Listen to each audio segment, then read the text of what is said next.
Let's go straight through everything announced for the Wuthering Waves 3.2 update, because there's quite a bit packed into this patch. First, the basics. The update goes live on March 19th, and the usual livestream redemption codes are available, but they expire quickly, so they're worth claiming as soon as possible before they deactivate. Starting with the story content, version 3.2 continues the main narrative with a new quest centered on SIGRIKA, specifically Chapter 3, Act 4.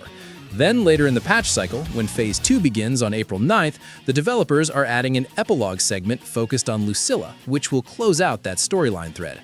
As for exploration, the livestream suggests we're not getting an entirely new region this time. Instead, existing locations are being visually updated to match an in-game festival theme. The environments themselves stay the same structurally, but the decorations and atmosphere will reflect the event.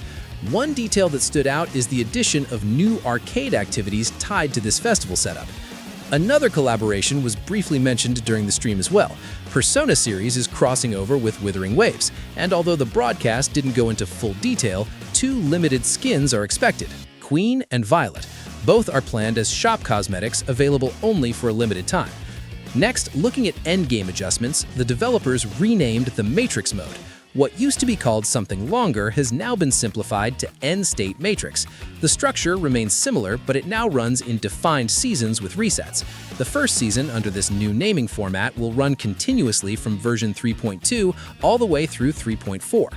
A handful of quality-of-life changes are also coming. Character trials are becoming more convenient. If you've already completed a trial once, you won't have to redo it when that character's banner returns. The game will simply allow you to claim the rewards immediately. Vehicle handling is also being improved. The motorcycle system has been adjusted so the autopilot navigation behaves more reliably, and manual driving should feel smoother, especially when moving across uneven terrain. Echo management is getting a more meaningful overhaul as well. Instead of relying on a single universal preset, players can now assign specific builds tied to individual echo sets. There's also a new sharing system. If someone creates a build you like, you can import it directly using a code. At the same time, the game allows you to generate your own codes to share builds with other players. On top of that, Echo inventory management has been streamlined. When your storage fills up, the system now provides clearer prompts on how to deal with excess pieces. Performance options are expanding too. On mobile devices with stronger hardware, a new high-quality graphics setting becomes available. PC players gain a render distance slider, which can be lowered to improve frame rates if performance becomes an issue. Environmental physics have also been refined, so certain objects, like balloons and similar interactable props, will react more naturally when players interact with them. Now onto the characters. The only new playable release in this patch is SIGRIKA, so players planning to pull her can start pre-farming her upgrade materials right away. However, during the Phase 2 epilogue involving Lucilla, another character named Hiyuki will appear for the first time and even receive her own event. She hasn't been officially confirmed as playable yet, but based on how she's being introduced, there's a strong possibility she could become a banner unit in a future version. Looking at the gacha schedule, Phase 1 features the debut banner for SIGRIKA alongside a lineup of 4-star characters. At the same time, Chiyuan will run on a parallel banner using the same 4-star roster. From a gameplay standpoint, it's likely these two characters will work well together, so that pairing might be intentional. Their signature weapons will also be available during this phase. SIGRIKA's gauntlets and Chiyuan's weapons share the same pool of 4-star weapons on the weapon banner. Phase 2 shifts completely to reruns. Players will have another opportunity to pull Linne, Zanny, and Phoebe, again with a shared set of 4-star characters across all 3 banners.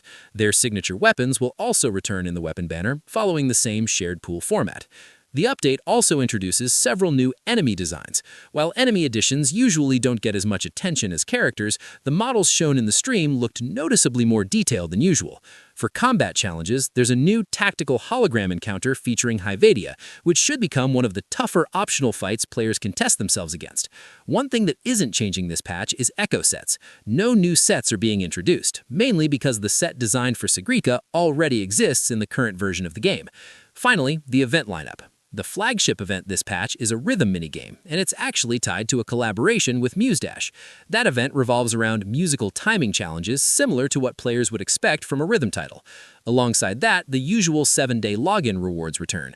Other activities include an event called Night of the Wild, a puzzle mode titled Lahai Roy Blocks, and an arcade-style challenge known as Speed Up FUEL Instrumentally.